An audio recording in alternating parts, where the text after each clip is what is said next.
brought to a breakthrough. In 1980, he created an equation of his own, one that combined all of the Julius sets into a single image. When Mandelbrot iterated his equation, he got his own set of numbers. Graphed on a computer, it was a kind of roadmap of all the Julius sets, and quickly became famous as the emblem of fractal geometry. The Mandelbrot set. It's not easy to describe the Mandelbrot set visually. It looks like a man, it looks like a cat, it looks like a cactus, it looks like a cockroach. It's got little bits and pieces that remind us of almost anything that you can see out in the real world, particularly living things.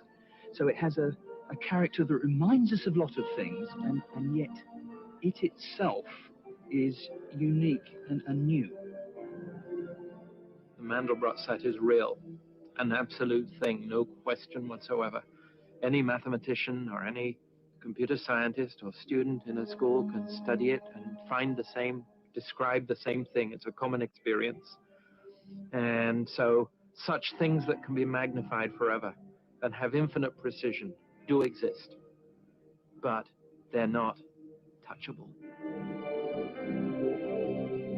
It's a geometrical shape, an icon, if you wish, which somehow embodies as an example a very important aspect of how the world works. Somebody recently actually called this set the Thumbprint of God. With this mysterious image, Mandelbrot was issuing a bold challenge to long-standing ideas about the limits of mathematics. The blinders came off, and people could see forms that were always there, but formerly were invisible. The Mandelbrot set was a great example of what you could do in fractal geometry, just as the archetypical example of classical geometry is the circle.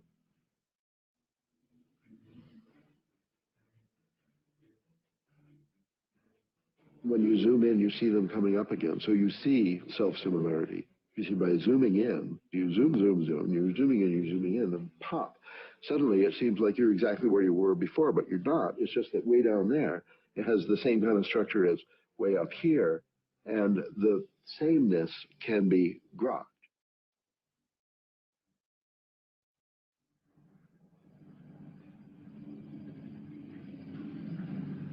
Now we'll begin our serious exploration of the Mandelbrot set.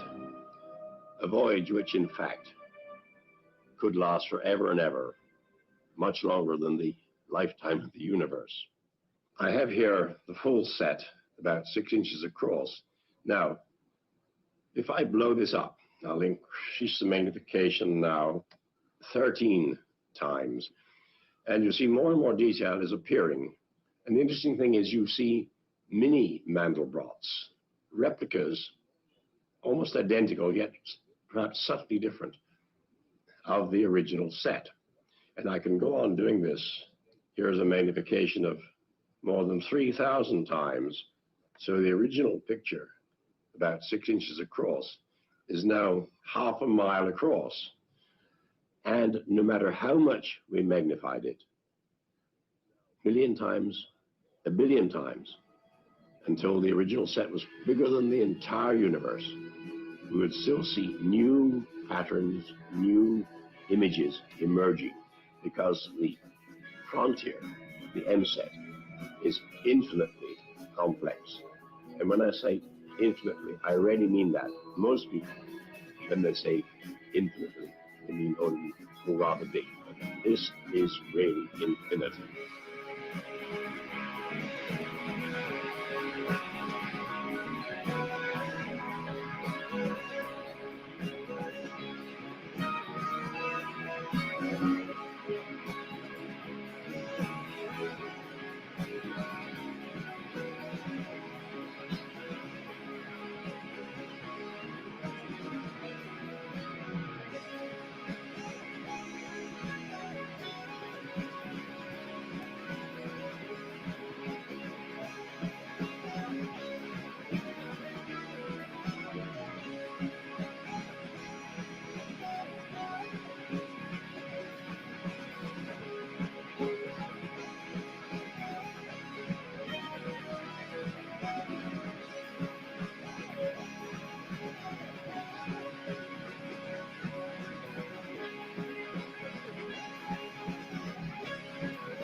is so remarkable, in fact, astounding, about the Mandelbrot set is that although it's infinitely complex, it's based on incredibly simple principles, unlike almost everything in modern mathematics. In fact, anybody who can add and multiply and understand the principles of this. Shalom, shalom, family. You don't even. I'm going to start a little earlier today. Usually I wait 10 minutes, but today we'll start now. So always, before we start, when we touch on these controversial topics, or if we touch on, topics that people are familiar with, we're going to say the Lord's Prayer. So bow with me as we say the Lord's Prayer. Our Father in heaven, honored be thy name. May thy kingdom come. May thy will be done on earth as it is in heaven. Give us each day our daily bread, and forgive us of our trespasses as we forgive those who trespass against us. And lead us on a righteous path, and guard us from the evil one. In your name we pray. Amen. Amen, amen, family. Shalom, shalom. Make this more wider. All right. Shalom, shalom. I'll show you that soon, beloved brother. All right. So now we have a controversial topic that I want to talk about today. Now, there are some individuals that are talking about the E1B1B being Israel. Now, obviously, when touching on genetics, we got to understand this very carefully. What is E1B1B and what is E1B1A? First, let's look at P2. Let's go to P2, E1B1. Now, why is this important? There's a scripture in Joshua that I want to read to you. First, before we look at this, I'm going to go to the scripture in Joshua, because this scripture in Joshua actually makes a important understanding. I'm going to put that down real fast over here. Let me just make sure I go to the exact one on there. All right, Joshua 24. And let's just go to 2. All right. Now, this is why I want to go to this, because this verse right here, listen to what it says here. In fact, let me open it all the way up. This will actually give us understanding. And then when I show you the genetics that's found in Israel, we're going to look at who's who and what's what. First, let's open this. All right. So Joshua, remember, he crossed the Jordan and everything. He gathered Israel, right? Whatnot. Watch what it says here. Joshua said into all the people, right? Remember, this is the first time they got into the land of Israel, right? Which is Canaan, right? The land of Canaan.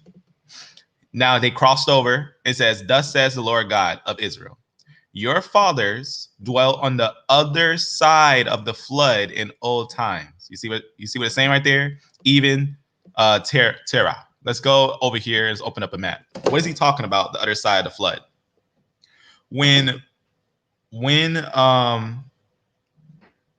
Joshua crossed over, he knows for a fact the only people that have been on that other side is actually Abraham, Isaac, and Jacob. Because remember, Abraham, Isaac, and Jacob was called from here, right? They was over here in the place of Ur. And just zoom in a little bit. In fact, we talked about this. I'm gonna open this and go down. Let me go down here. We had talked about this when we were talking about the Natufian, right? We found that genetics in that area. And if you miss something, if I go over something and it flies over you, beloved family, let me know. Or if you feel like you are want to have a conversation on these things, I'm going to put a link in the chat for anyone that wants to join up. Otherwise, it's all right if you don't. All right, so you see right here, this is a classic map of the route of Abraham, Isaac, and Jacob. Let's take a look at it real fast, and let's understand what Joshua is saying here. The reason why this is important because any genetics we see in his land, in the land of the Levant directly, that's going to be potential for being Israel. That's very important. But we also got to know how they got there. We got to know which one they are, how they got there, and everything. And that's what we're going to look at today. I'm going to let this open up real fast. All right. So obviously Abraham was pulled from over here from Ur. You see right there. And he came over here and he came down into this area. This is what he means on the other side of the flood. From this water crossing over, coming over here, even on this side of the water. Joshua is saying right here, even from Abraham's father, right? The father of Abraham, right? The father of Nachor, right? And they served other gods, right? You see what he's saying there? And then what happened? And then it says, and I took your father Abraham from the other side of the flood, right? He took him from the other side of the flood. That just talking about the Euphrates, and led him throughout all the land of Canaan, right? And multiplied his seed. So now, since he brought him to the land of the Levant, now we can look at the land of the Levant. We have genetic information of the people in the land of the Levant. Let's go down. Now, first and foremost, who is the Canaanites? Who is the people in the land of the Canaanites? We had A groups and we had B groups. We know those are the Canaanites. This is actually in Sidon. We also had the invasion of the Sea peoples, which had that majority of the J group. So we don't have to look at those. Let's go to the Levant and see what we found. Now, if you haven't seen the Synthetic Sundays, obviously we went over a lot of these things on the Synthetic Sundays, but let's go over this very carefully and thoroughly. Let me actually, I think this is an older note. Let me actually open up the newer note, because sometimes I have older copies of notes. I think that one was an older note because it didn't have a piece of information on there. So I'm going to open up another one. All right. Let this open up real fast. Because, you know, looking at ancient DNA is going to make a big difference when going over these things. So I'm going to make sure this one is the one I would know by just this one picture. Okay, there it is. This is the one. Okay, so let me show you some genetics from the Levant. So when we look at the genetics in the Levant, when we look at Jordan, right? We look at Jordan, for example, we can see some certain genetics there. I'm going to leave this one here, but first let's go down to this one. So the land of Israel, we already talked about this, has a certain lineage, has E lineages. The E lineages is dominant in the land of Israel. But if we look at the time of the Natufian, which is an older time, then the Natufian do not have E1B1A. That's important to understand. They later get E1B1A, but first they have E1B1B. What else do they have? E1B1. Now, E1B1 makes E1B1B and E1B1A. Now, this is very early on in the time. Now, first, we're going to focus on E1B1B. Why? Because this is what we got to understand. E1B1B actually went up to the area of the north. Now, there's individuals that talk about E1B1A also went to the north, but when did E1B1A go up to the north? Way later on. Way later on. We're talking after the time when Rome came. That's when Israel started to go up into the north. Israel didn't go up past this area where you see Armenia and Iraq and stuff like that. Today, Iraq today over here.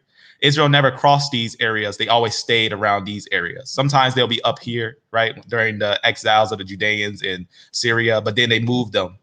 Like, for example, the 10 tribes, we already talked about that, how the 10 tribes were moved on the other side of Euphrates. They were moved down here and innumerable numbers.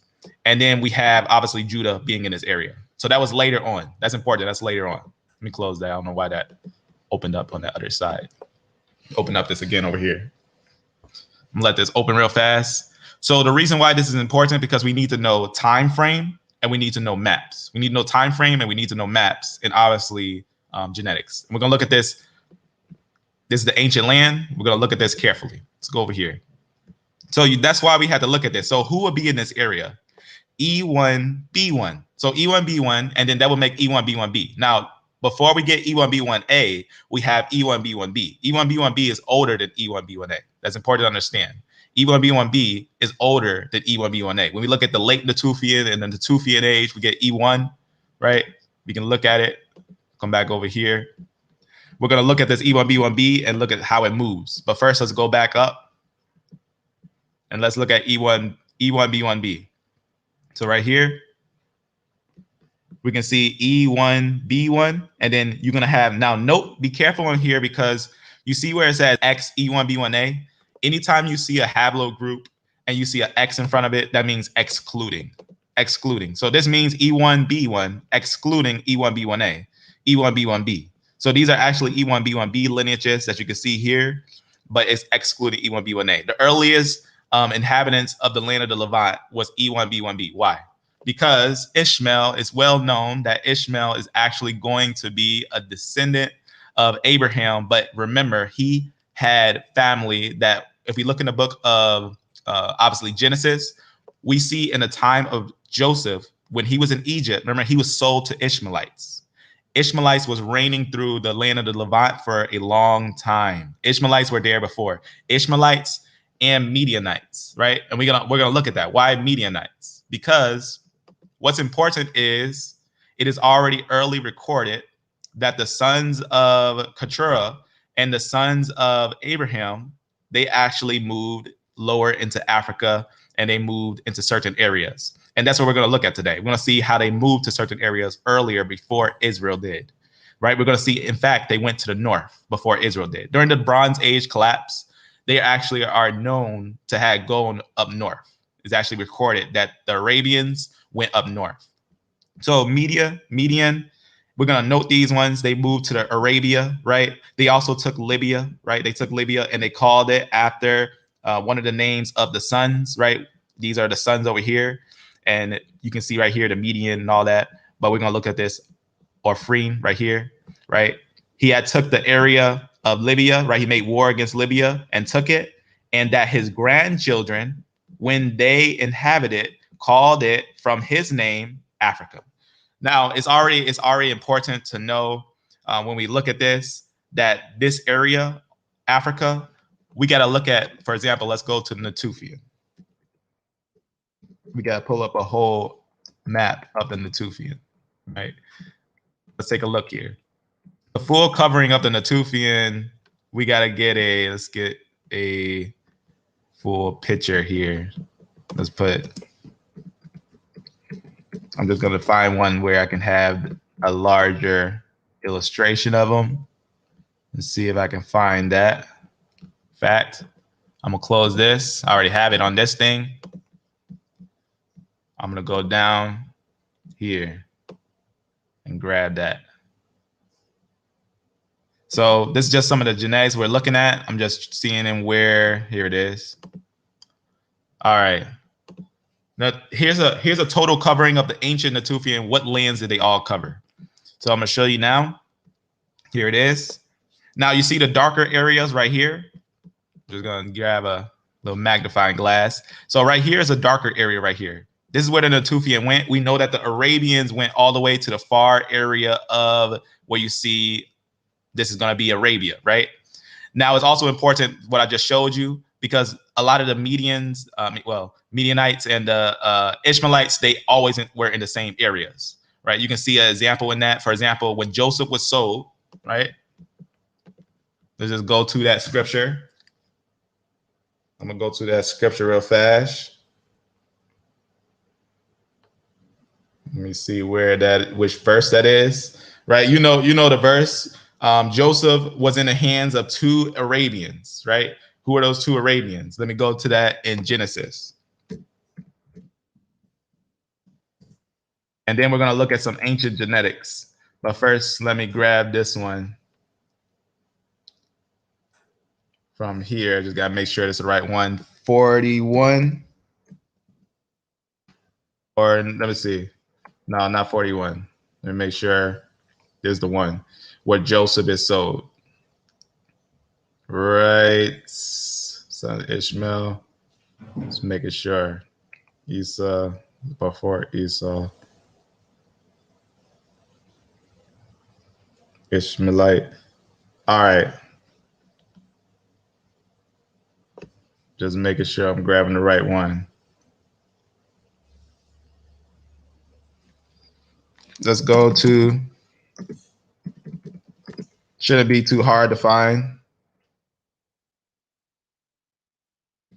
We'll go to where it says they sold Joseph.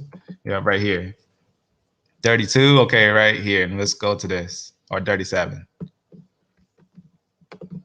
Right? Because it's important to know who he was sold to.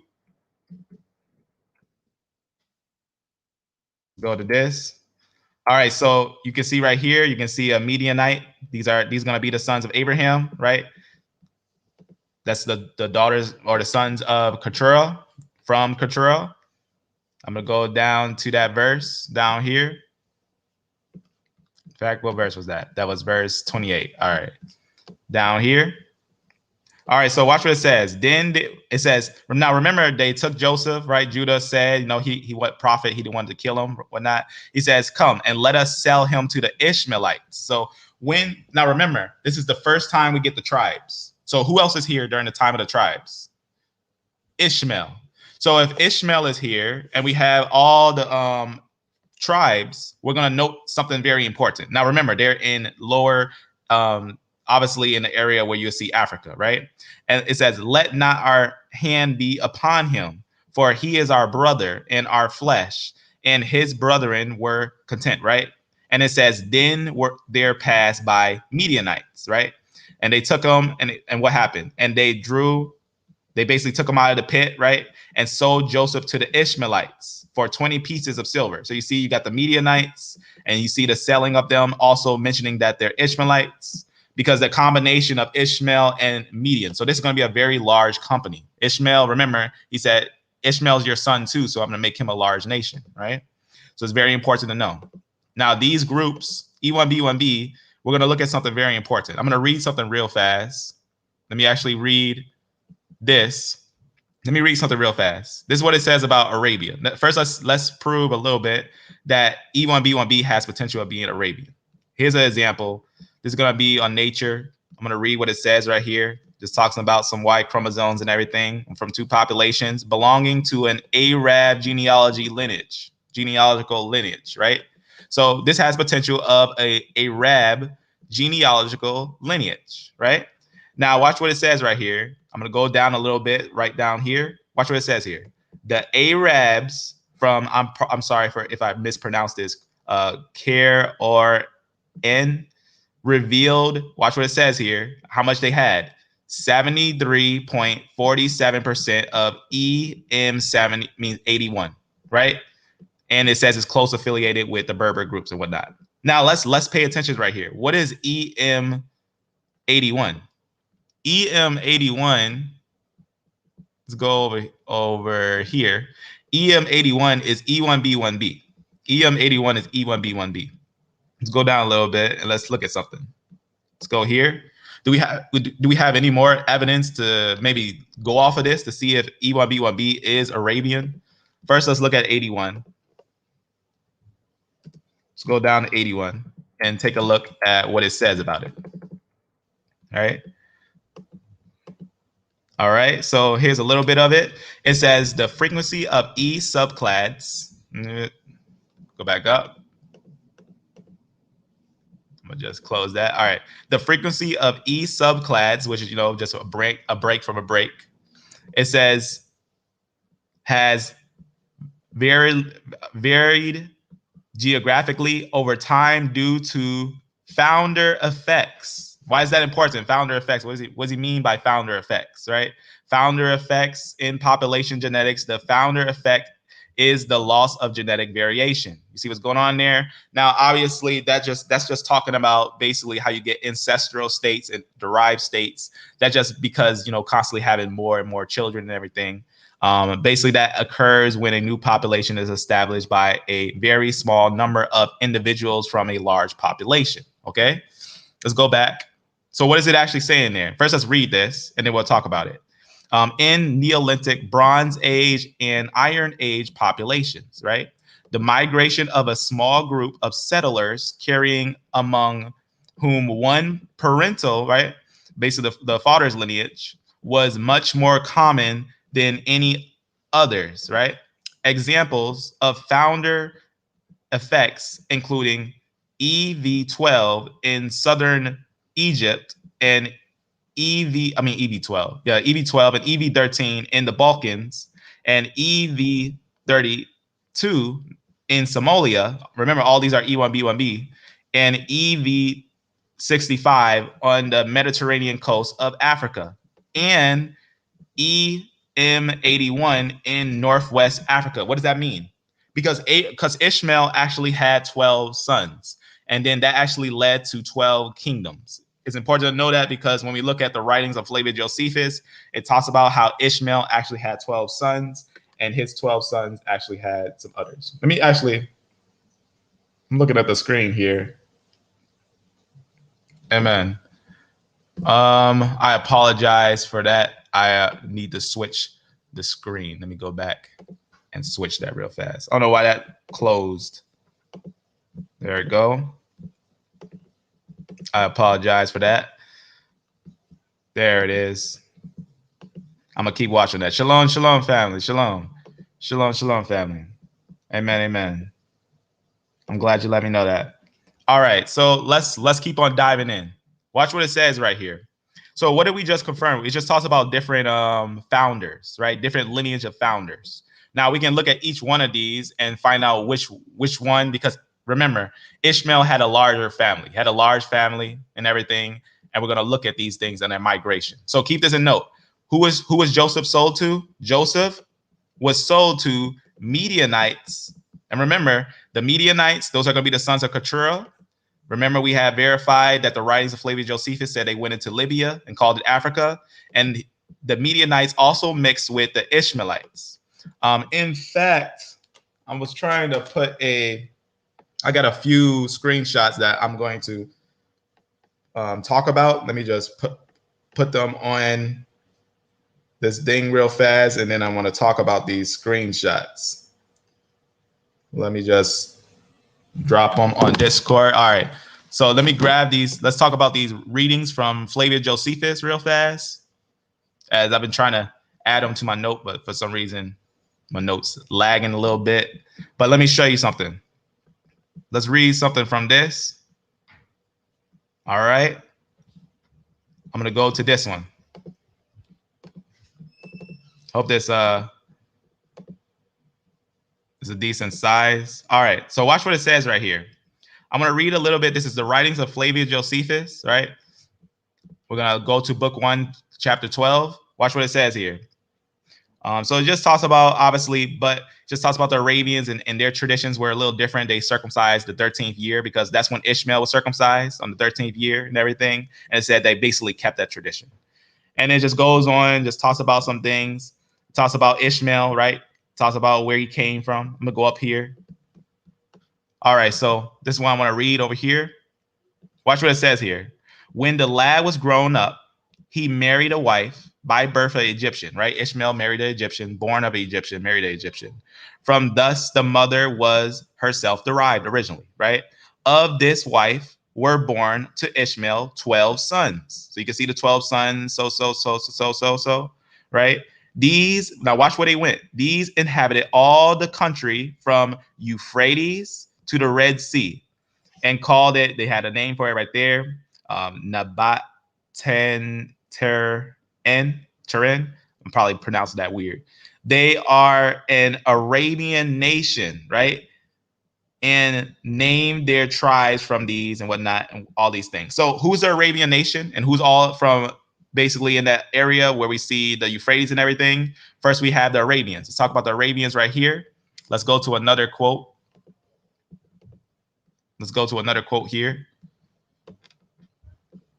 Let's go to this. And let's see what it says over here. Close this one.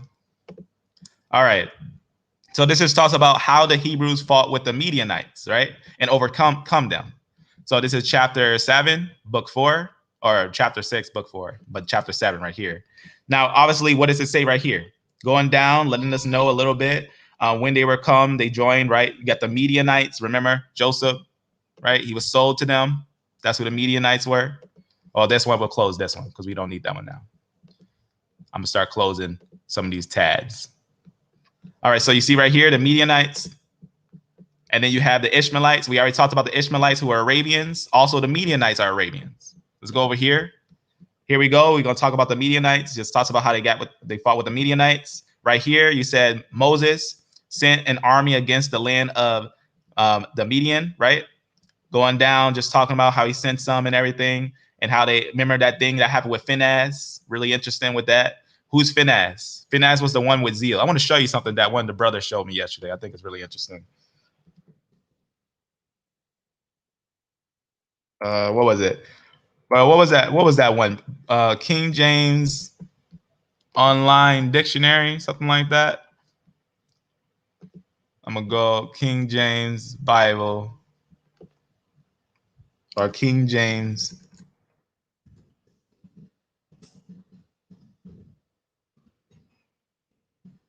See if this is it.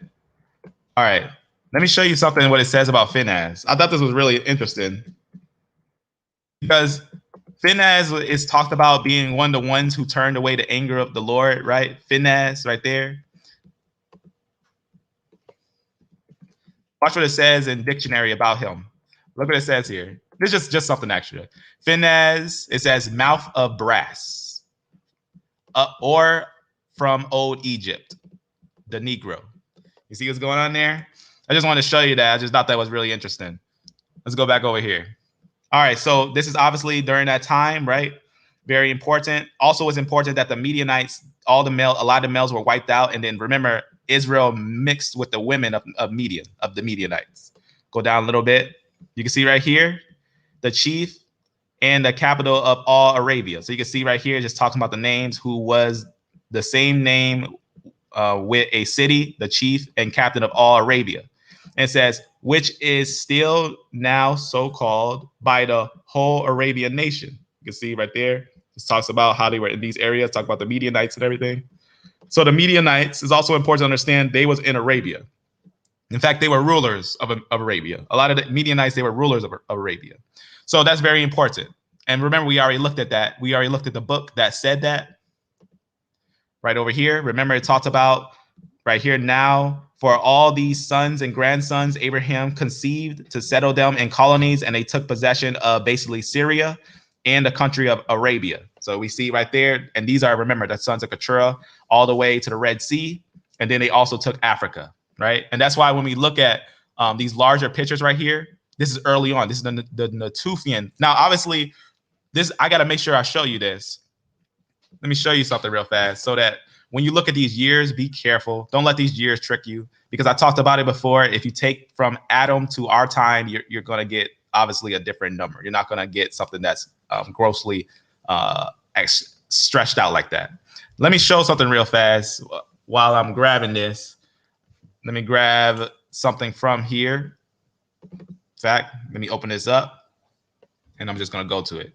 The reason why I need to show you this is because I need to show you the age of E1B1A, the age limit of E1B1A. Let me show you the age limit of E1B1A first. The reason why this is important is because you'll see when I show you the pre-pottery Neolithic B.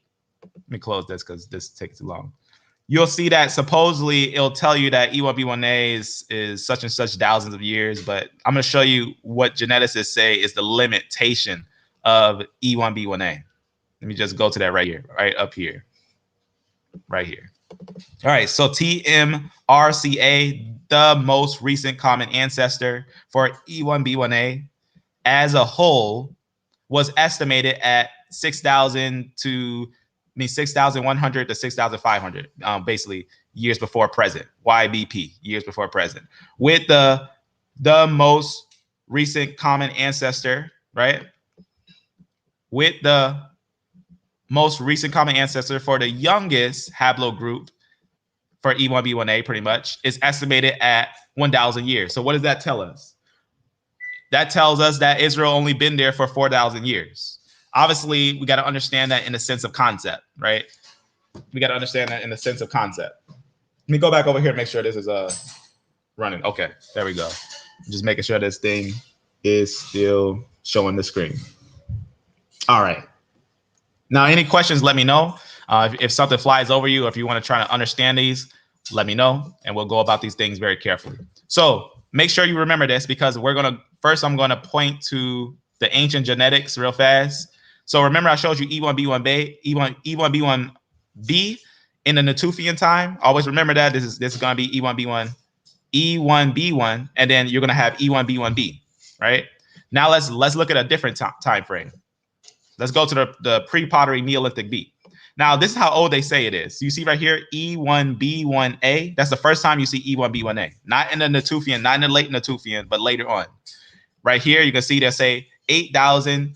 Now, what's wrong with this picture? 8,000 years ago? But what did they just say in one of their genetic reports?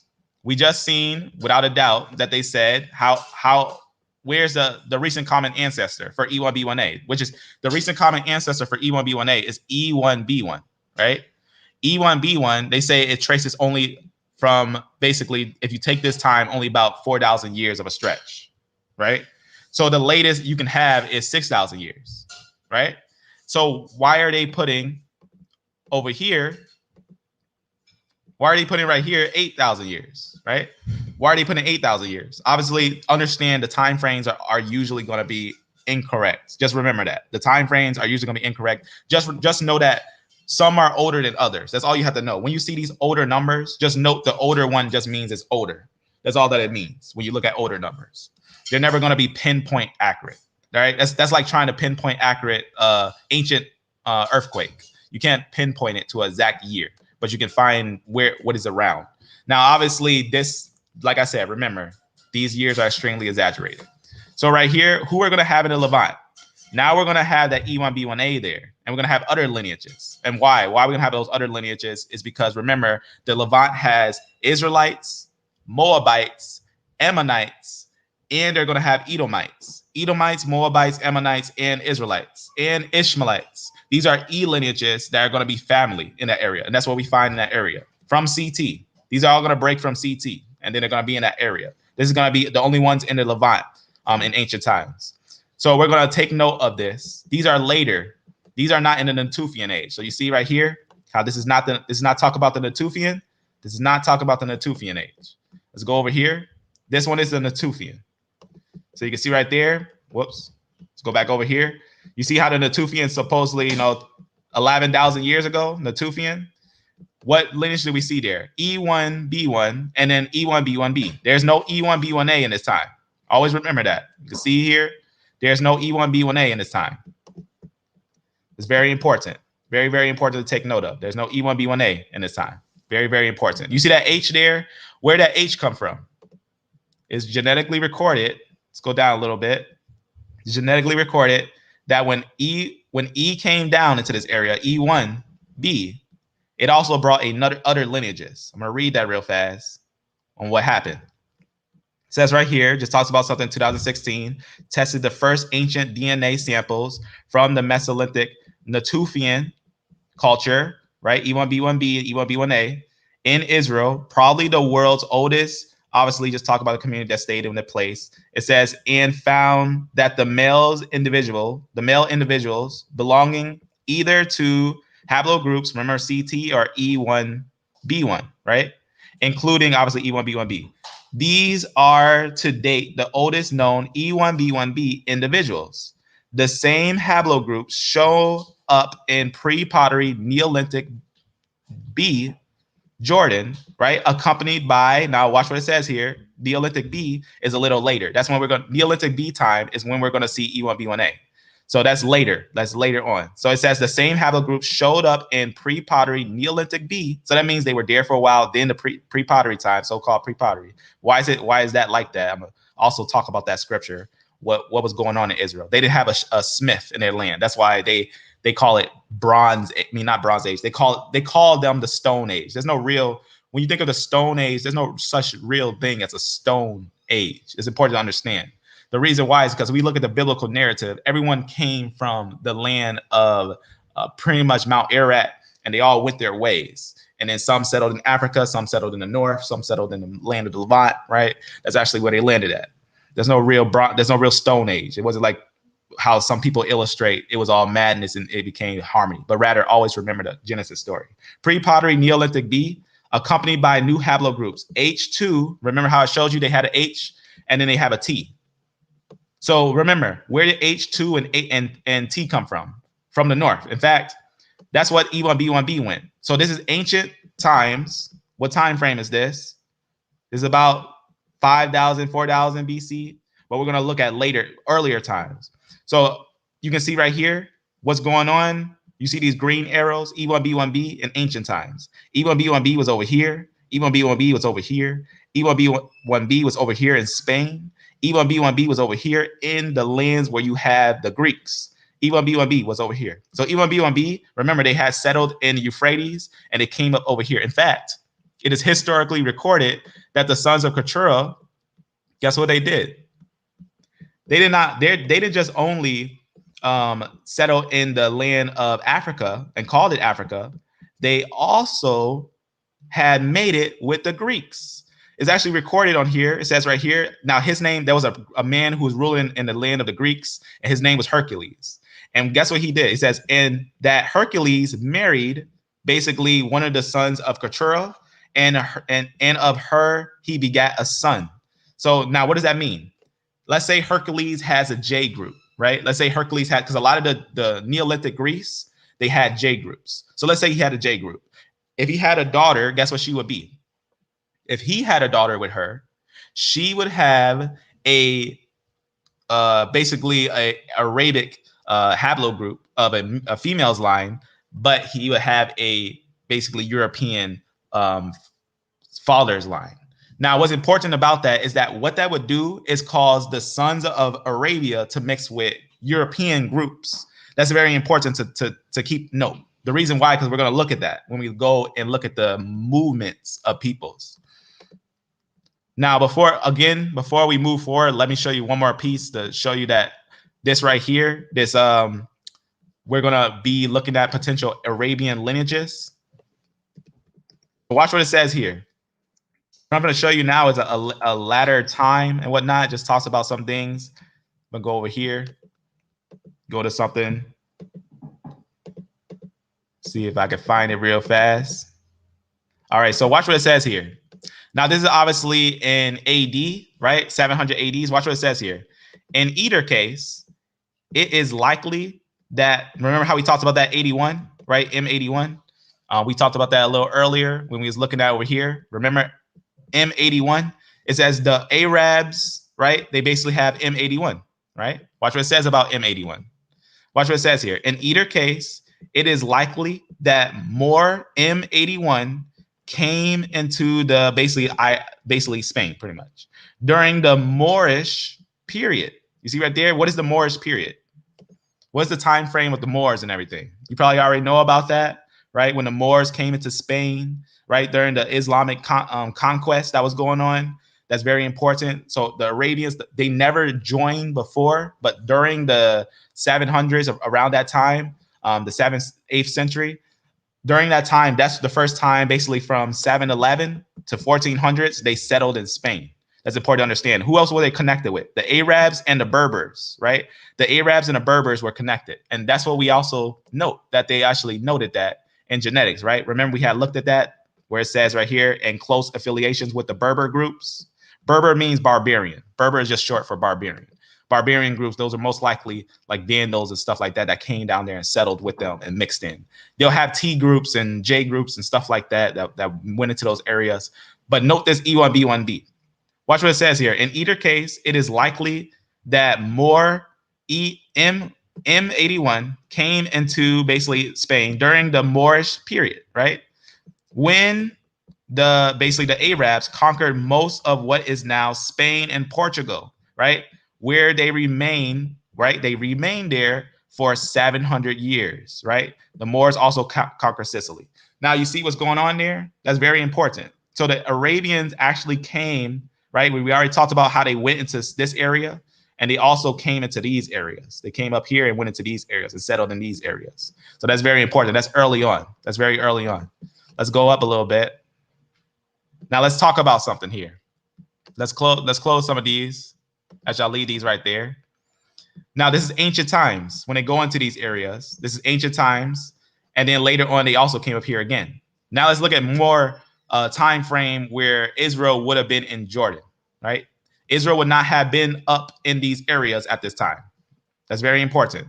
Israel would never have been up in these areas at this time frame. That's very important, because if you know the Bronze Age collapse, during the Bronze Age collapse, there was some Arabians that basically went up north, and then you seen the Hittites in these areas. They took the area of the Hittites and it became Neo-Hittites. Basically, it was areas that was named after the Arabs. A lot of these areas start being named after the Arabs because they kept conquering a lot of these areas. In fact, the Chaldeans, these are the Arabs that went over here. The Chaldeans was in Spain. If you look up Chaldean, you'll see there was a people all the way in Spain. And it's also historically recorded that the Chaldeans came over here and basically attack the Israelites, but then they took some of them and moved them to Spain.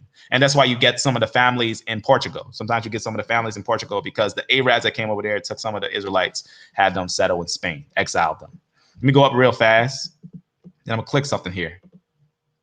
All right. Now let's look at some really interesting pieces of information here. I'm gonna show you something in a certain time frame. I'm gonna go to where the Sea Peoples came down, and I'm gonna show you that the Arabians, while before the Sea Peoples came down, they went into the north. Remember how I showed you that some of the E1B1B brought forth the H and the T groups? They brought the H and the T groups down, right? This is E1B1B. E1B1B went up there, but not E1B1A. Let's go up down here, down to the Bronze Age. You can go down, down, down. Down here. And we actually did a live on this as well when I was showing you where they were and everything. So a little more. All right, almost there. We're gonna go to right here, early Bronze Age. Now let's take a look here. I'm gonna show you now. Obviously, where was Israel during this time? Israel was coming out of Egypt, and they were settled in these areas. Now remember, Israel was all accounted for. Everyone of Israel, the direct line of Israel, was all accounted for. They came out of Egypt and they went into these areas. Now let's look over here. And remember, the scripture also said he left none there, left no more. No one was left in Egypt. He brought everyone out of Egypt. But there's a lineage that was out of Egypt, which is E1B1B. Remember, E1B1B was all the way over here. Remember how it said that? It said Arabians were over here. But during the Bronze Age collapse, they went up here. They took these areas. I'm going to zoom in.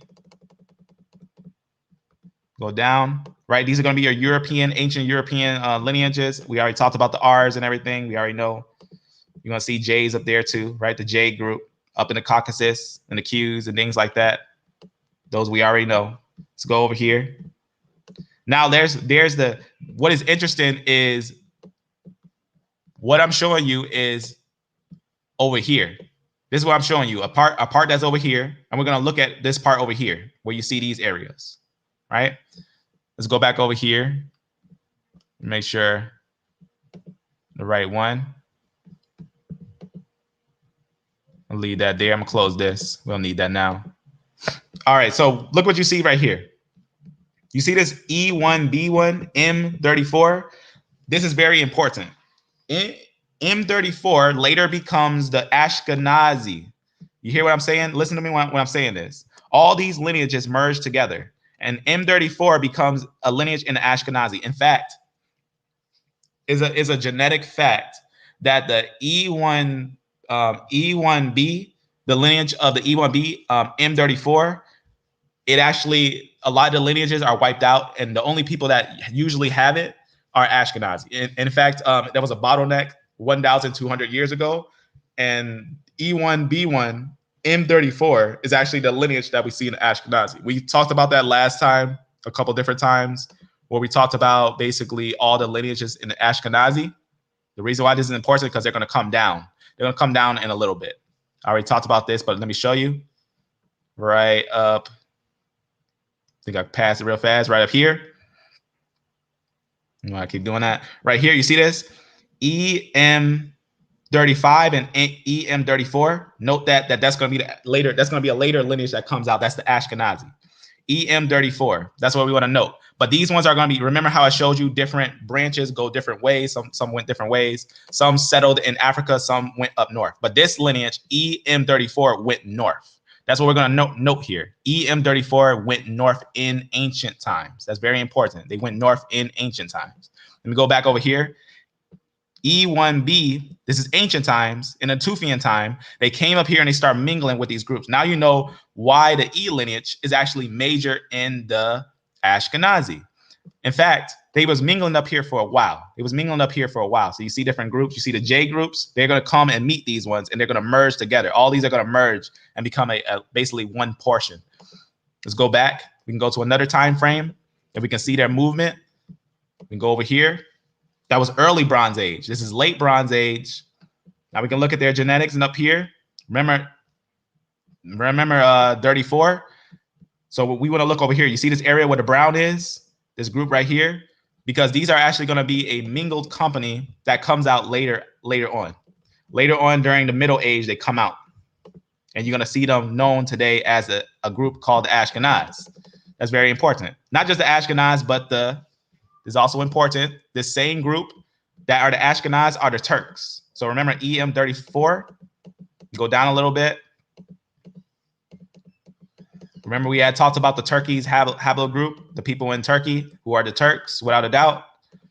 Just go down to that real fast. Let's go down, down, down. Right here. So this group right here, even this one, this is just showing you the comparison. You see this group where it has the E right there? That's actually E1, basically, let me see, I'm gonna grab that so I can show you directly. Let me put it right here. Fine within note. All right. Let's go to that one real fast. Go right to it.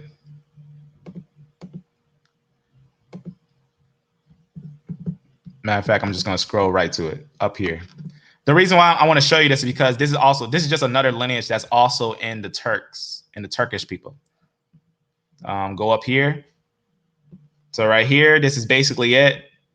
But I wanted to show you where I put the information under it, which I would have thought that would have been right underneath here. But let me see here just to make sure. All right, I'm not gonna look for it too long. It's easier to look on this thing with my phone, but I just wanted to show you that right here. This is basically where the Turks are, but I want to show you where it says 35, where we break it down. In fact, I don't think. Let me just scroll down and make sure this is the right note. Yes, this is the right note. Okay, just making sure. I'm just seeing why that wasn't there, because I had a breakdown of each one of these groups, because sometimes when you see these pie charts, they don't break down the subclad.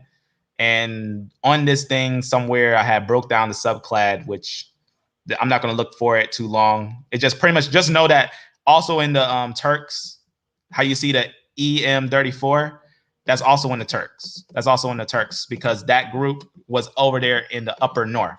We're going to get back to that and look at that. Go down real fast just to look one more time just to see where that is, because it's a interesting little breakdown, because I thought it was interesting how the Turks had that in them as well, because the J group is the Turks, but they also have that E lineage that mixed and mingled with them. It also, that E lineage also has, what's the word I'm looking for? It also has a female lineage that's connected, because remember, males have a, just looking right there. Males have a, they have an X chromosome and a Y chromosome. Just remember that. So X is the female, Y is the male. Just looking right here. Looking. Nah, it's not. It's not on this thing. What's that note right there? Mother. Just clicking this to see what I'm looking at. No, this is not it. I'm gonna close that. All right. It's on there somewhere, the little breakdown, but just taking a look to see.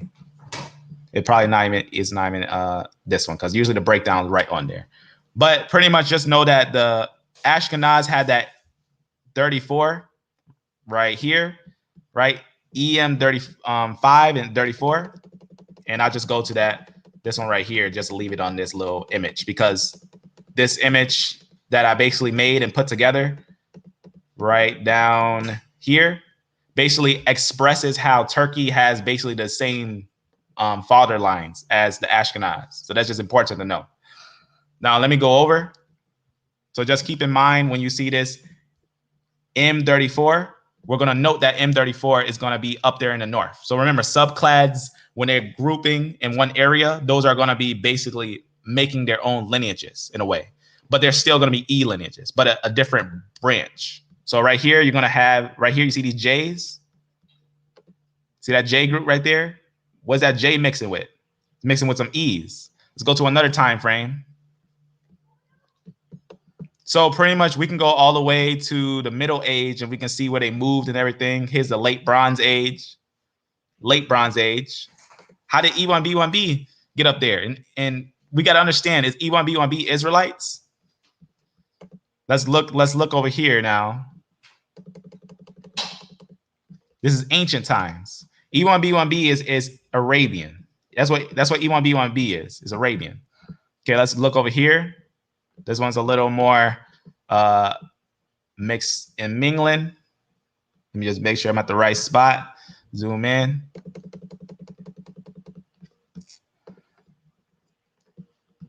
All right. In fact, I think I clicked the wrong one. I got to click. Yeah, this one. All right. Right over here. Let's zoom in. I don't know why I just, let me twist that back. All right. Let's go over here. E1B1B in the north.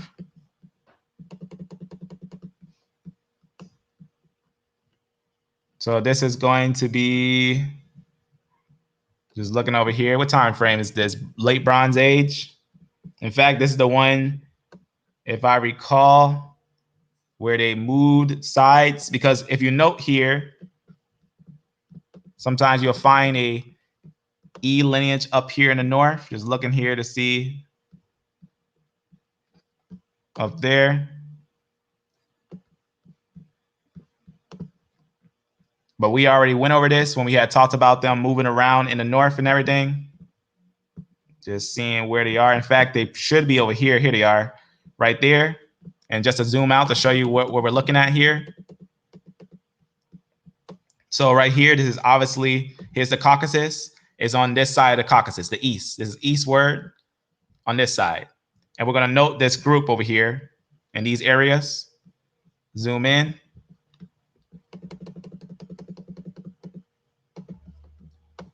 All right, let's go over. Let's take a look at this group here. So you see this E lineage right here. Now remember, they were up here mixing. There's P58. Who's P58?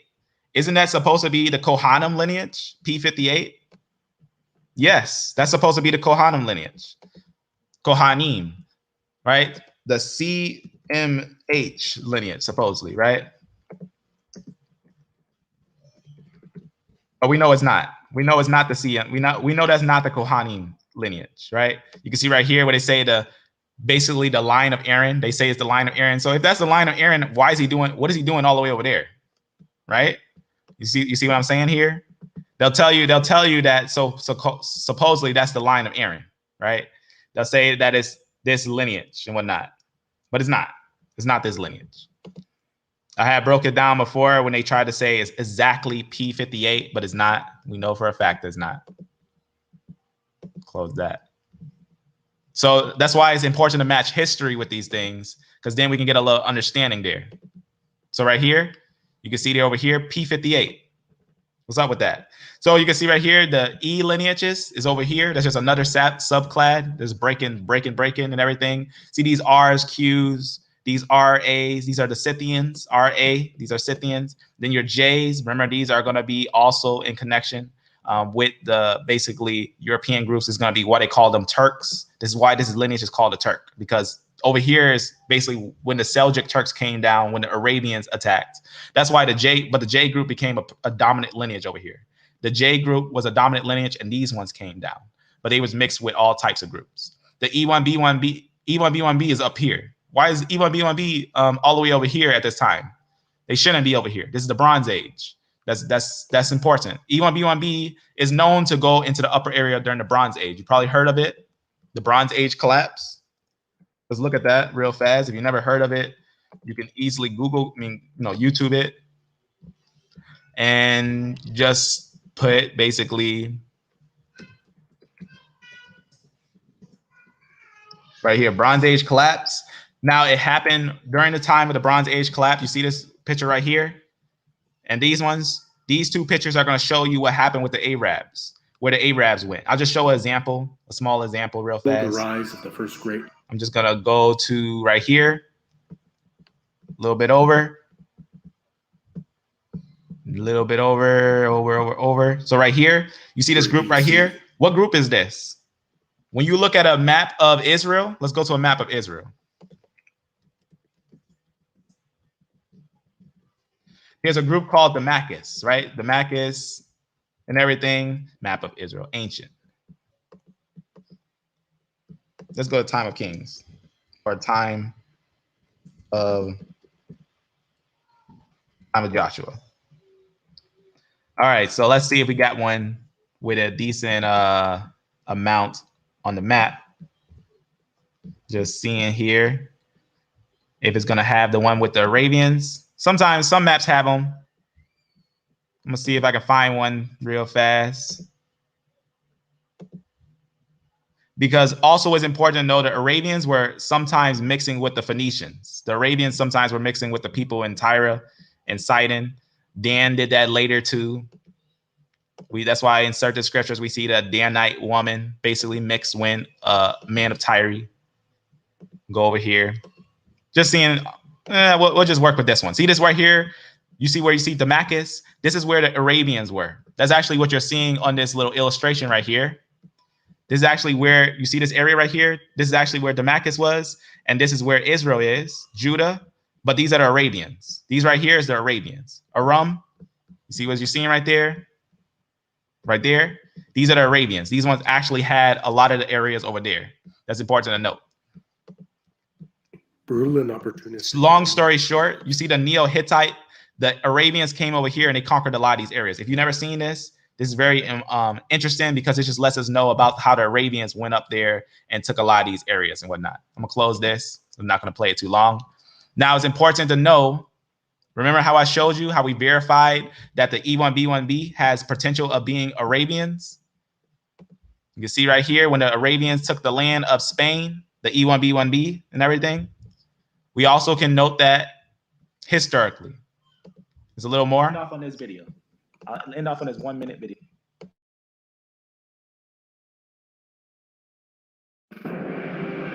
Granada, a word in Spanish, means pomegranate, a fruit brought here by Muslim tribes from North Africa in the 8th century.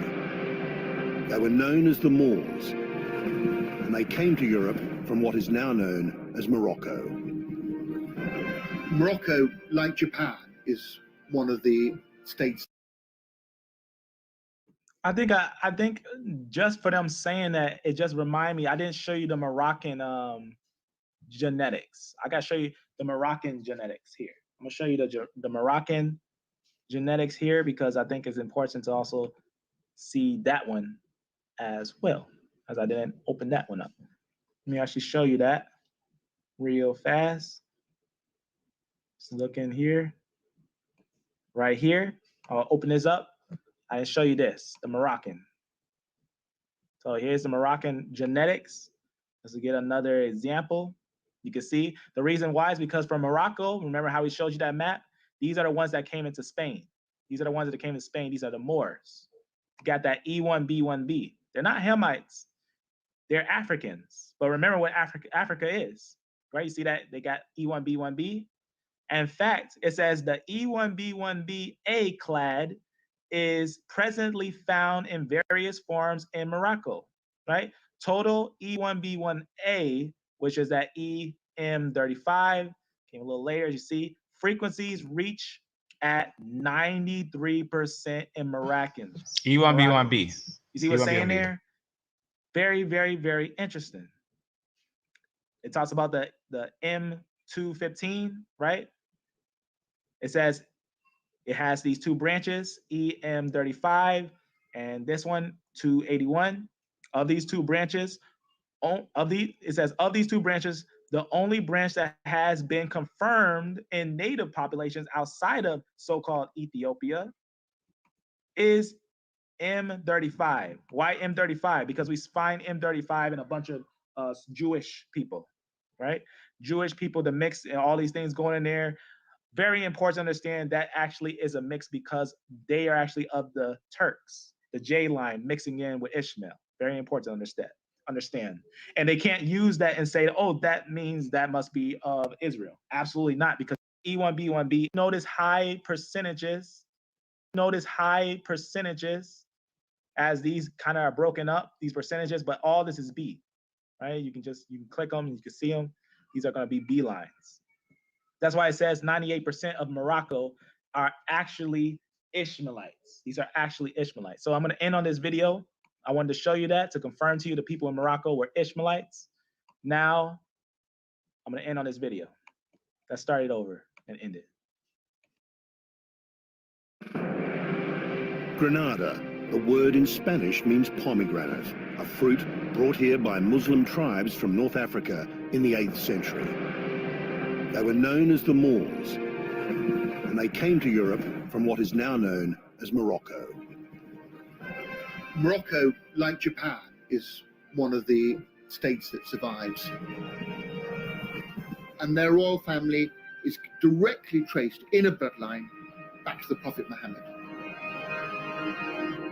For nearly 800 years, the Moors ruled in Granada, and for nearly as long in a wider territory of what became known as Moorish Spain, Al-Andalus. It's critical that all the dynasties got their great respect from what they could do in Spain. In Granada, where the Moors first came in 711, they built a fortress palace, the Alhambra. It was never conquered by their enemies, but in 1492, the Moors surrendered their citadel, by then the last outpost of Moorish Spain to the Catholic monarchs Ferdinand and Isabel. All right, so if you've never seen that video on E1B1B, that's a video that pretty much summarizes summarize. It's a longer video with information in depth of the Arabs, E1B1B, pretty much.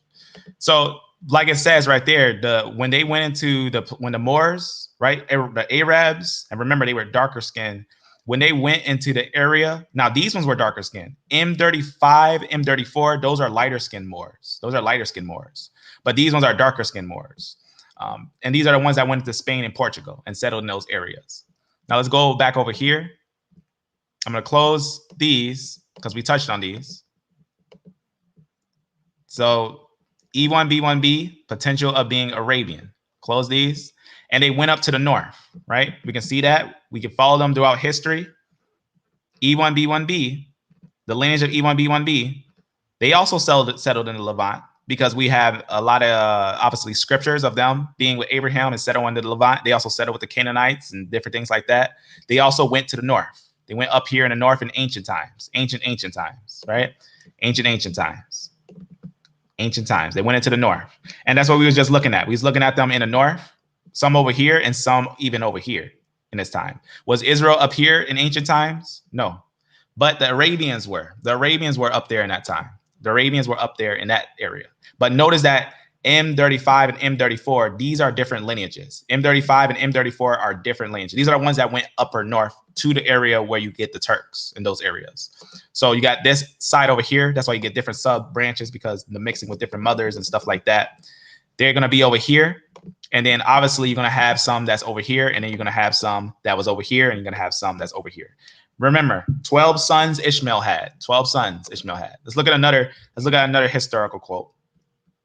Let's go to a different one. I think I'll click that one. Let me see if this is the one. I think I looked at this one already. I don't know if I can use this magnifying glass to see. No, I think I already looked at that one. And I looked at this one. All right. We looked at them. Just making sure. This one right here. All right. All right. So this one is another one too. This one just talks about Ishmael and everything. It says that he left to Ishmael and to his prosperity, the country of Arabia, right? As also to his sons by Keturah. So Keturah and Ishmael was in Arabia, right? The sons of Ishmael and Keturah, those ones went up into Arabia and Syria, right? And to Isaac, he gave him the land of Canaan, right? The land of Canaan was given to Isaac. But all these areas, Arabia, Syria, upper areas were given to the Arabians. And then they spread from there. They also took Libya. They also mixed with the Greeks, right? And that's what we was looking at over here with Ishmael. Is recorded that he actually gave his wives Right here, the ones of Keturah, they actually mixed with the Greeks that were up there in that area, and they basically had children together and everything. So that's very important. That lets us know that the Ishmaelites, the Arabs, are historically recorded going into the north. Historically recorded going to the north, and we can find their genetics in these areas. We can find their genetics in the north. Remember how I showed you that on a map? I showed you that E lineage that was over here. The E lineage is actually the one. The E1B1B went over here in ancient times, Natufian. Ancient times, the E1B1B went over here. They also was known over here, all the way up here, all the way over here.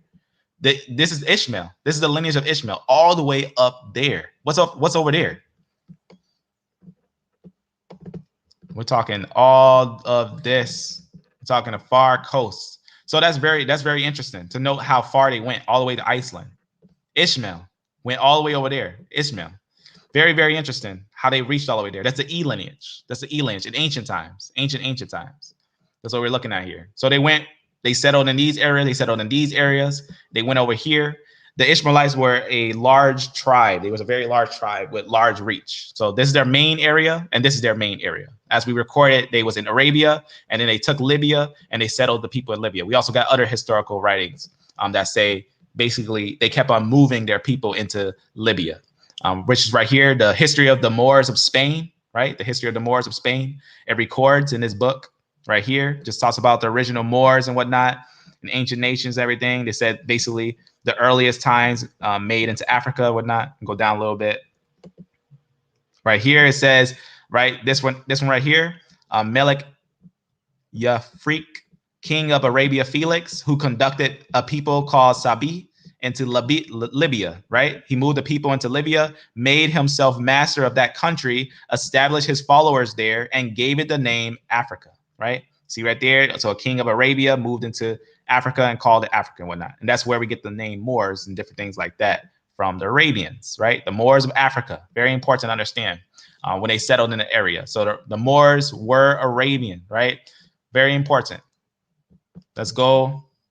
That's why we had talked about the history of how the Seljuk Turks came down and took the areas of the Ottomans, and geneticists also know that when they note the movement of the Seljuk Turks into those lower areas. So remember ancient maps, remember Libya was all this. All of this was Libya. Remember that when we look at ancient maps, all of this was Libya. And this was what was called Africa. Africa was actually this upper coast. And that's what we note in genetics. Now let's look at E1B1B in genetics. E1B1B has its own area. Here's E1B1B, has an upper area over here, and they settled. Remember, they was in Saudi Arabia, and they went down and they settled in these areas. Why are they not mostly in these areas? Because you got to know the history of what that E1B1B video has, the history of what happened to the Arabian lines. They basically was being hit by the Seljuk Turks. Remember, Seljuk Turks came from here, and they took a lot of these areas. They basically attacked a lot of them, moved a lot of them down, pushed them out of these areas. That's when the Arabians lost power, and the power went to the Seljuk Turks, which later was the rise of the Ottomans. And the Ottomans are the ones who took Rome. And the Ottoman Empire, with mostly J, was up here, ruling in these areas over here. But you still see the traces of the E1B1B over there. But E1B1A did not go up here in early times. Early times, they didn't go up here. But later on, they came up here. If you ever see any quotes about E1B1A, always know that E1B1A, the lineage of E1B1A, about the time of the Middle Age, right? After the time of the fall of the Second Temple, that's when they start going up into the north. That's when they start going into Pontus and stuff like that, into these areas. If you ever see any quotes like that, make sure you get those receipts for the dates on those things. Because E1B1B went up here early, very early on. That's very important. They may have went the same routes, but not at the same time. They may have went to the same routes, but not at the same time. So obviously E1B1A is younger. E1B1A is younger than E1B1B, much younger than E1B1B. Very important. E1B1A, younger than E1B1B. E1B1B went into the north. See right here to these areas. So I'm going to close that. I'll move some of these. All right, so we already established that a lot of the Arabians have mixed. When we talk about Keturah and Ishmael and everything, they was up in different areas, moving about in different areas. Close this one too. All right. Go back over here. So E1B1A is different than E1B1B. E1B1A is different than E1B1B. They are not the same. They're going to be different groups. In fact, let's see. Let me actually go to, I forget exactly where it is. Let's go to one more video here. Now I'm going to get you a confirmation from a geneticist with E1B1B. Let's go to answers in Genesis.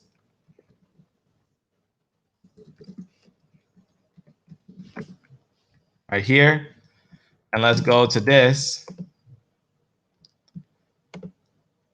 Right here. All right, let's go to actually playlist. I'm going to show you where he breaks down E1B1A being, E1B1B being the Arabians. Most likely has a high potential of being the Arabians.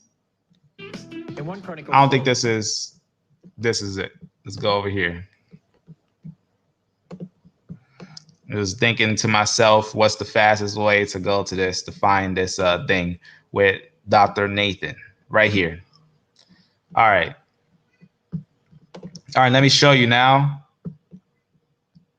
He just goes over the history of the world throughout all time, and pretty much he just does a summary, a quick summary. Here it is.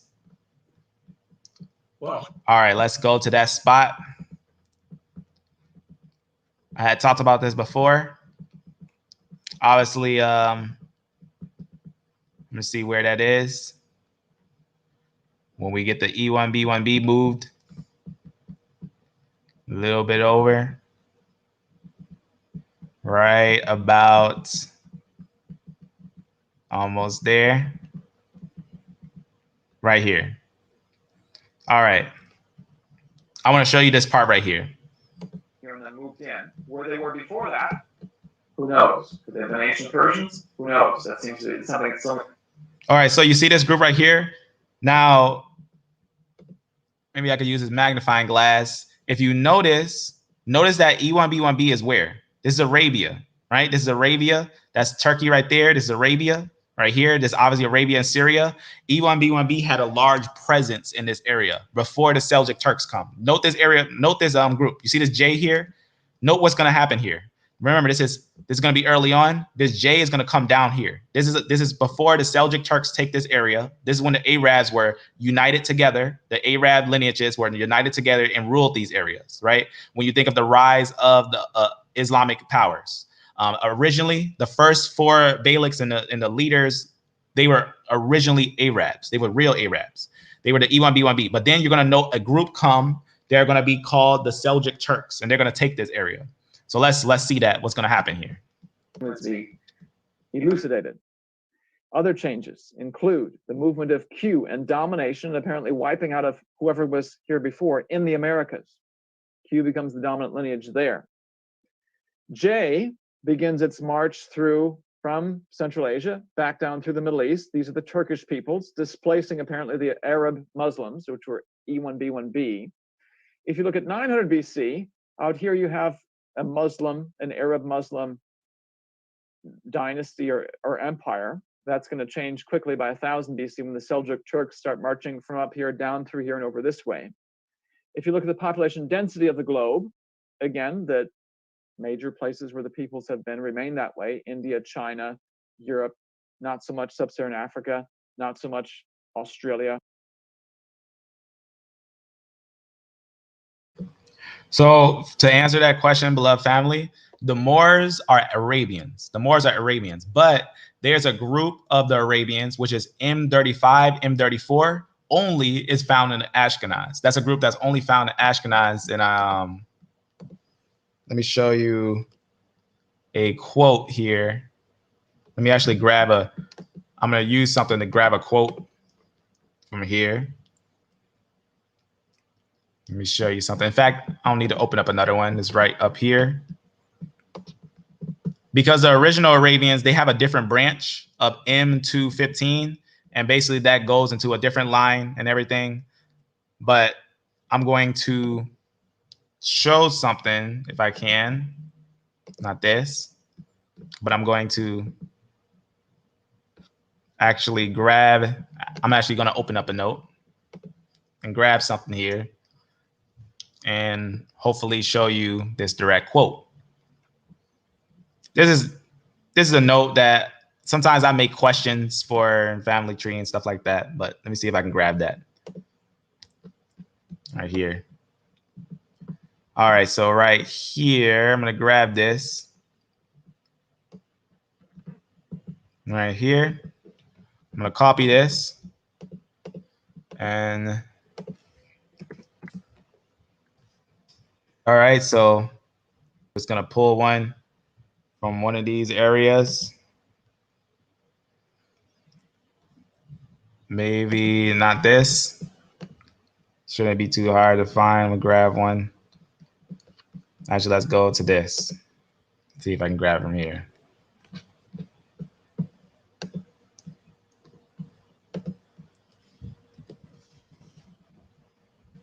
See if I can find it. If not, no. I have to do, let me see if I can grab that from a word search. Pretty much, I might have to go to, let me go over here to, where's the ancient one? Right here. And let me go over here. But Moors are Arabs. The Ashkenaz, they're just a branch of the Turks that came from that north area where those Seljuks came from. Just gotta open up something here. In fact, I'll do it like this, because I'm pretty sure I already opened it up. Down here, right here. All right.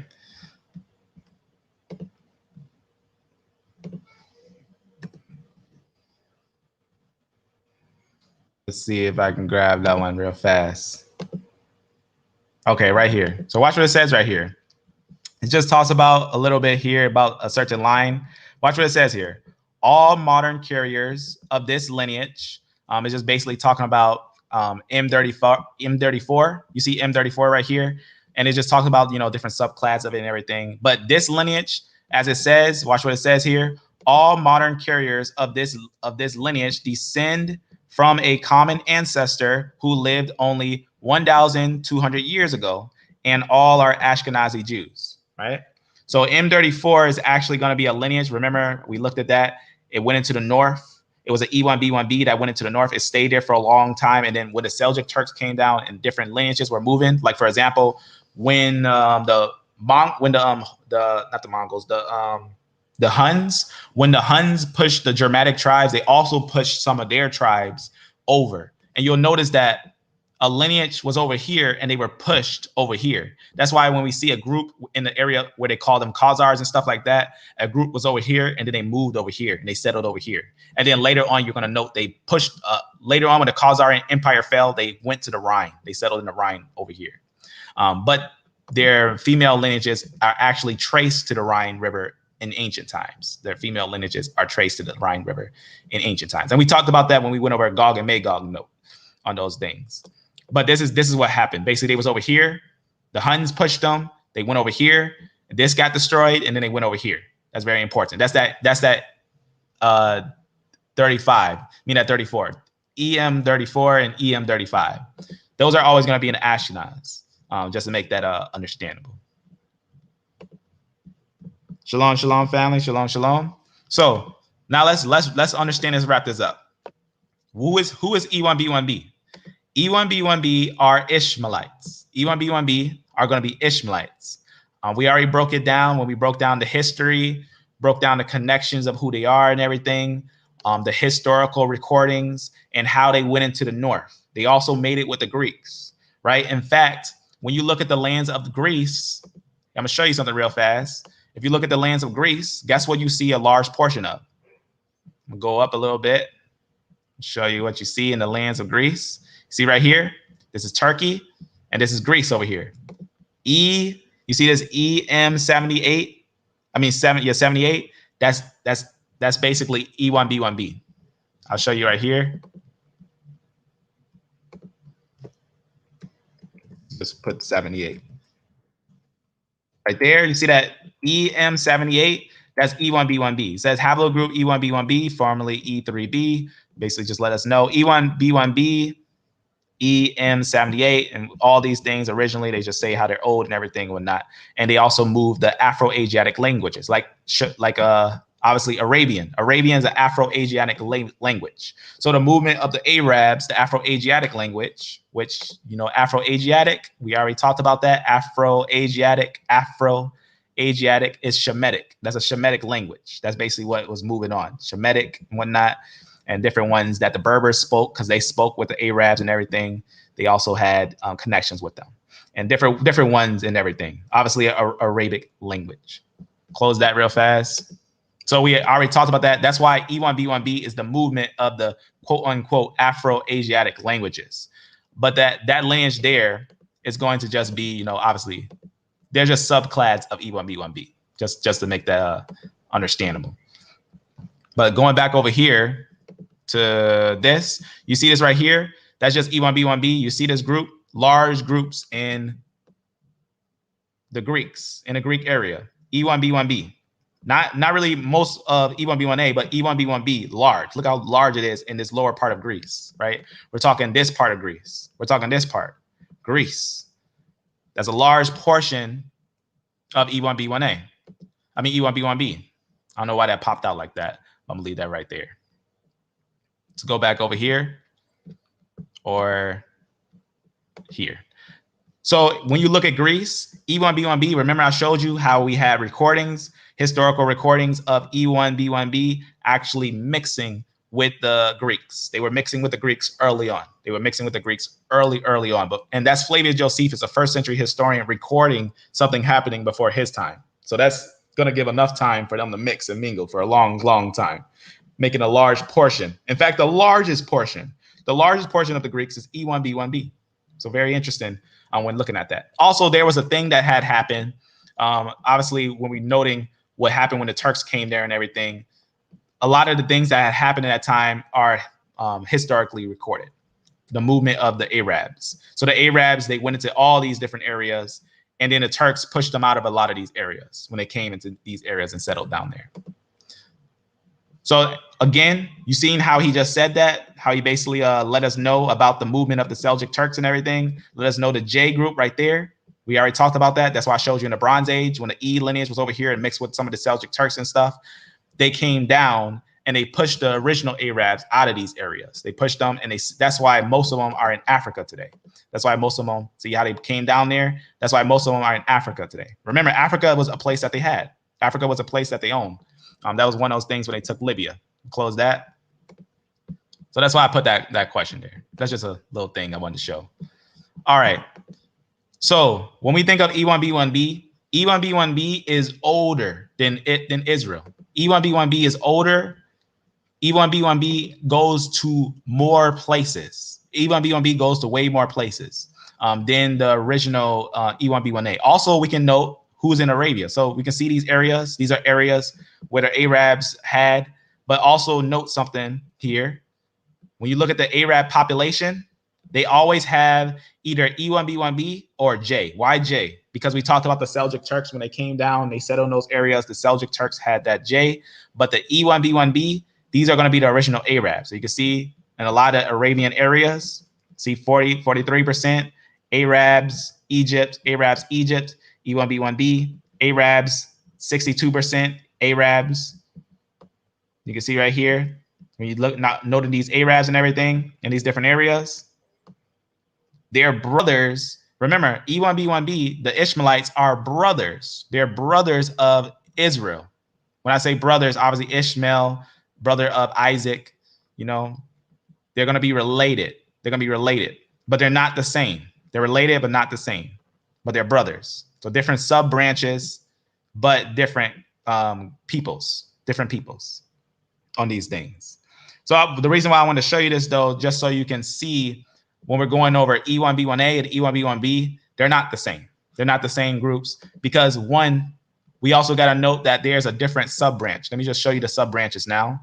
Which one's the original line of the Arabs and which one is the one that became Ashkenaz? You see this line right here, M215. These are the Arabs. You see this branch this way? These are going to be the Arabs.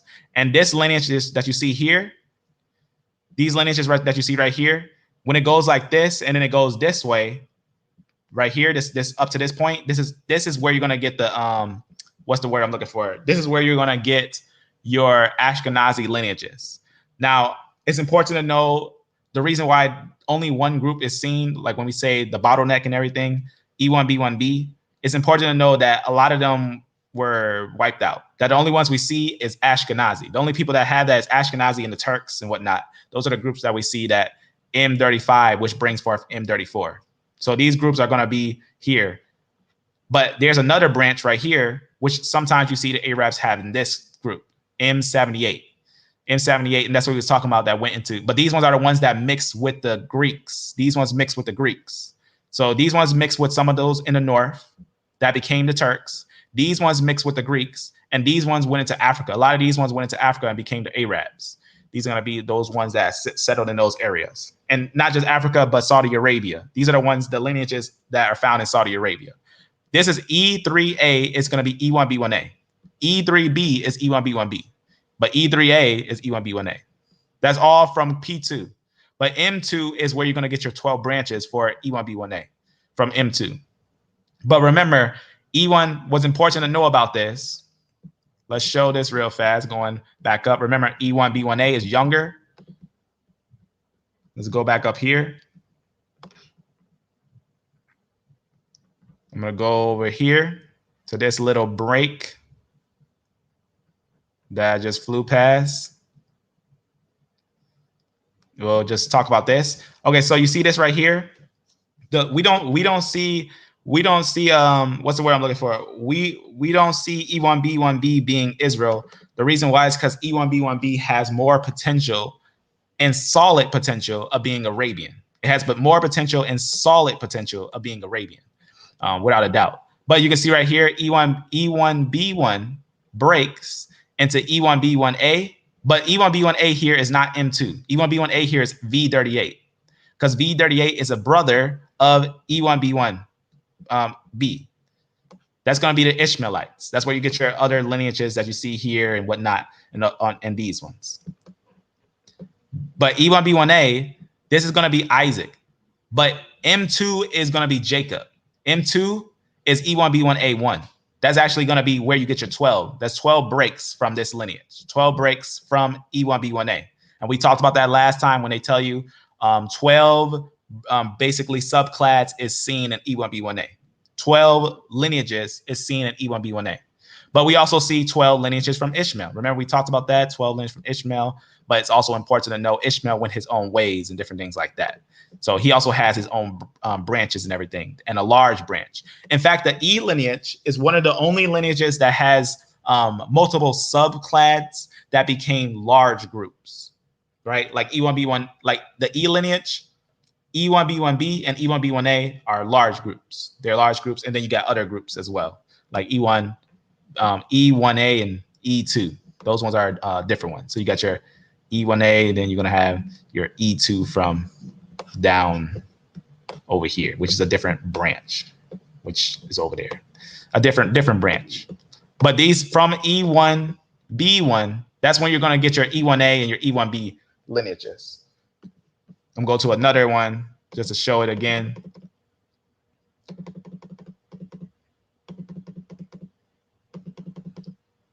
Well, let's go. I'll show you one more with a design of it just to show that.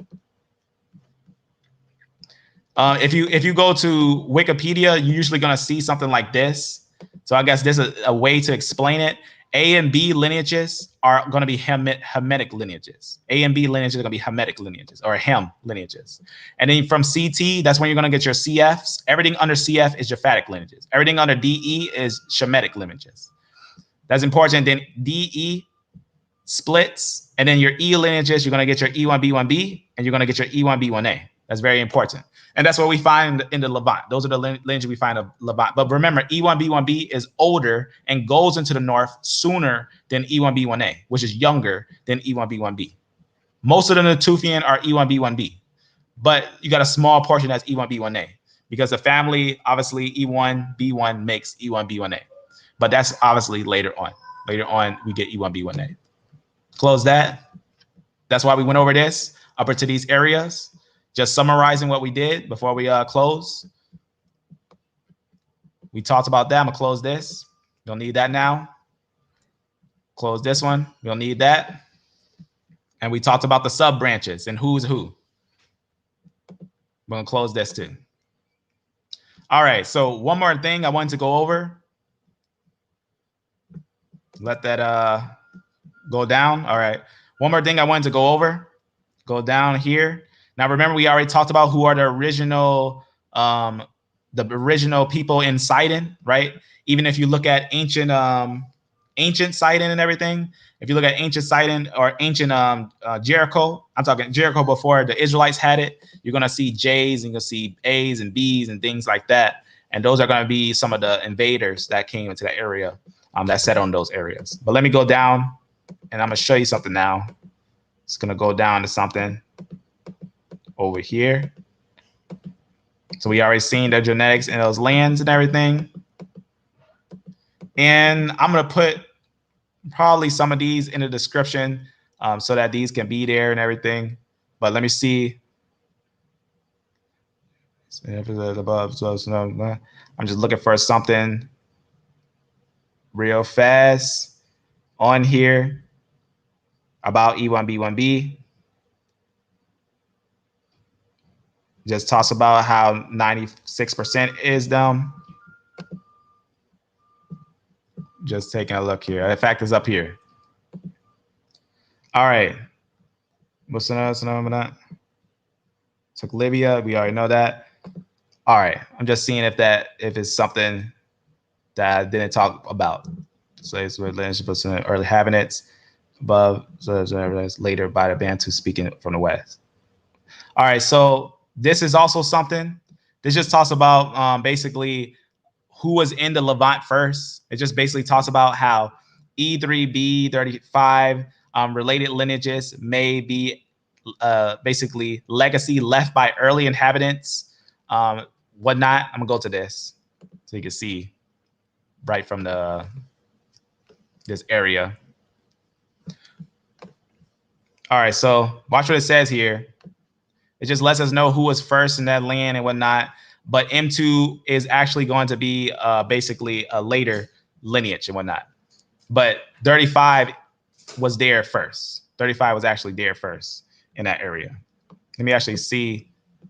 Let me copy this so I can find it right on that page so I can show you that one. Copy this one and this.